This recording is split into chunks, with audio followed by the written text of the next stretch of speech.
Hola a todos y bienvenidos de nuevo a este curso práctico de Python desde cero. Hoy vamos a hablar de Matplotlib. Este es el segundo vídeo acerca del funcionamiento de esta librería. Vamos a seguir por donde lo dejamos. Vamos a ver cómo comenzar a personalizar nuestros gráficos. Lo primero de todo, cómo podemos personalizar los ejes y las escalas y de esta forma también limitar el rango de valores que aparecen en la escala. Como siempre, creamos la figura y el eje con .subplots y dibujamos un gráfico de línea con plot. Le vamos a añadir un título, como habíamos visto con setTitle, una etiqueta en el eje X, una etiqueta en el eje Y, y vamos ahora con la parte de configuración de ejes y escalas. Con set_xticks configuro los ejes, es decir, los valores que se van a mostrar en el eje. En este caso, en el eje X, vamos a ver que se muestra 0, pi y 2pi. Para configurar cómo se van a ver esos valores de los ejes, pues primero aquí hemos definido su valor numérico y con xtick_labels definimos su texto correspondiente, su etiqueta. En este caso 0, pi y 2pi. También vamos a configurar los valores que se van a mostrar en el eje Y. Pero como estos no nos importa que se vean como estos números, pues no vamos a configurar las etiquetas. Por último, usando en este caso set y lim, marcamos el rango límite del eje Y. Es decir, el eje Y va a mostrar de -1,5 a 1,5. Para hacerlo en el eje X sería lo mismo, pero sustituyendo esta Y por una X. Y si vemos el gráfico, efectivamente nos ha creado el título y las etiquetas en los ejes, como siempre. Nos ha creado las tres etiquetas para los valores, 0pi y 2pi, y en el eje Y nos muestra los tres valores que habíamos puesto. Y como vemos, la altura de gráfico va desde -1,5 hasta 1,5. Veamos ahora cómo mostrar múltiples subgráficos y cómo trabajar con ellos. Como habíamos visto, estábamos usando siempre plt.subplots. ¿Por qué? Bueno, los parámetros de esta función son los siguientes. Tenemos un primer valor que define el número de filas, el segundo valor el número de columnas, es decir, en este ejemplo nuestro eje va a tener dos filas y una columna, por lo tanto vamos a ver, podemos configurar hasta dos gráficos. Con el parámetro figSize defino el tamaño de la figura general y aquí vienen dos parámetros que son muy interesantes. ShareX lo que hace es que los gráficos compartan el eje X y Shary hace que compartan el eje Y. Vamos a verlo ahora. Ahora, como tenemos múltiples gráficos, en este caso dos filas y una columna, para definir los dos gráficos, pues al objeto del eje accedemos al elemento 0. Y en este caso vamos a dibujar un gráfico de línea y le vamos a poner una etiqueta en el eje Y.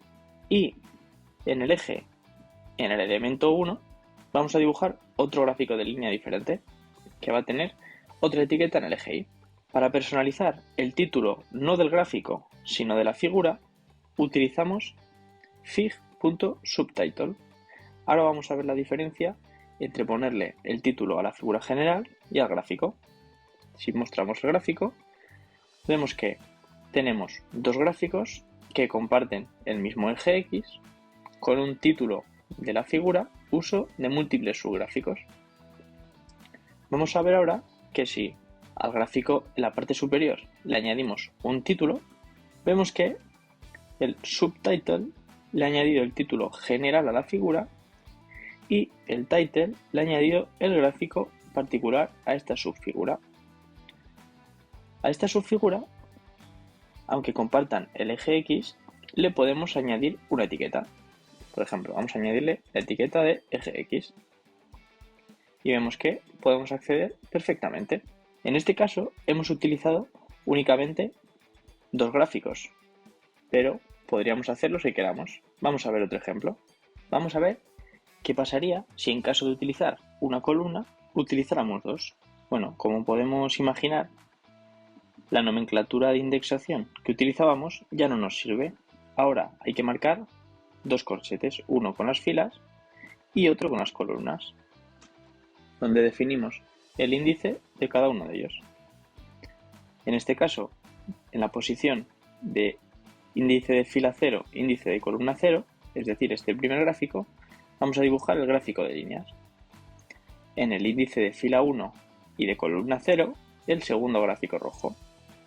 Y en esta tercera posición, que es índice de fila 0, índice de columna 1, vamos a dibujar este otro gráfico. Vamos a cambiarle el color.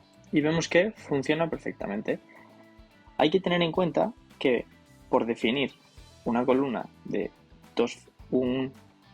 una figura de dos gráficos en las filas y dos gráficos en las columnas, no hay por qué obligatoriamente crear un gráfico para cada espacio. Como vemos aquí, hemos dejado un gráfico completamente vacío. Vamos a ver ahora cómo añadir anotaciones y flechas para poder resaltar puntos claves de los gráficos. Para ello, en este caso, el gráfico AX, vamos a llamar a la función annotate.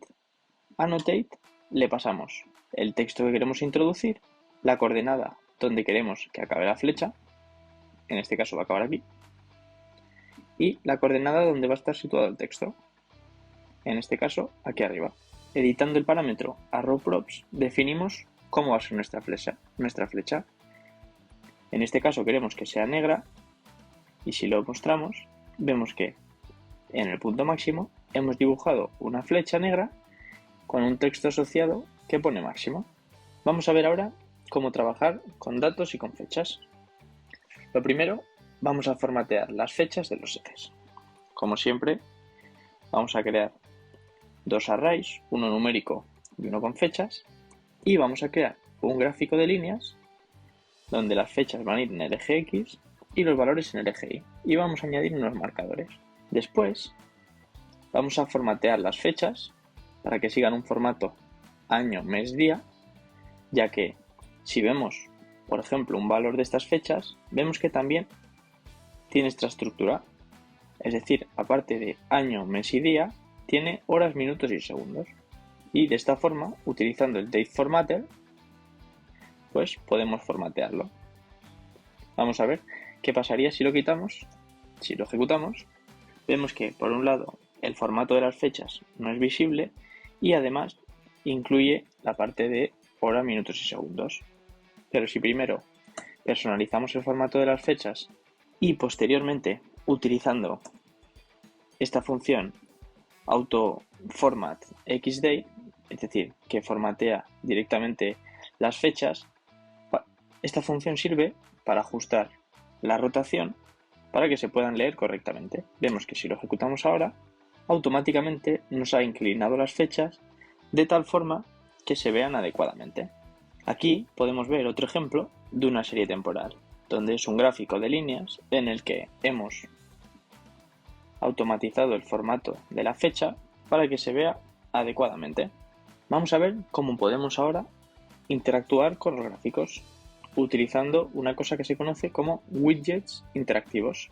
Estos permiten interactuar con el usuario para modificar ciertos valores. Vamos a ver cómo. Para que funcione en Google Colab vamos a hacer lo siguiente. De IPI Widgets vamos a importar Interact, que es una función que vamos a utilizar como decorador.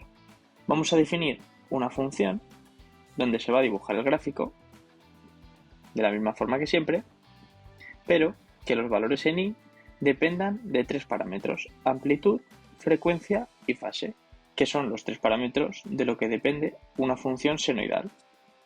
Estos parámetros nos los va a pasar la función y por defecto vamos a dejarlos en 1, 1 y 0. Utilizando la función interact como decorador, definimos de esos parámetros en una tupla los posibles valores para cada uno de ellos. Si lo ejecutamos, vemos que el gráfico por defecto ahora nos muestra tres valores aquí: amplitud, frecuencia y fase, con valor 1, 1 y 0. Y vemos que podemos modificarlos. Y como habíamos definido en la función interact, la amplitud va a ir desde 1 hasta 5, avanzando de 0,5 en 0,5. Y así lo vemos. La amplitud, en el caso de una función senoidal de este tipo, nos dice la altura que hay desde este punto hasta la cresta, que en este caso hemos definido que es 3, y vemos que efectivamente así es. Vamos a ver qué pasa si modificamos la frecuencia, por ejemplo. Vemos que van apareciendo más y más líneas. También podemos modificar la fase, es decir, donde empieza a dibujar.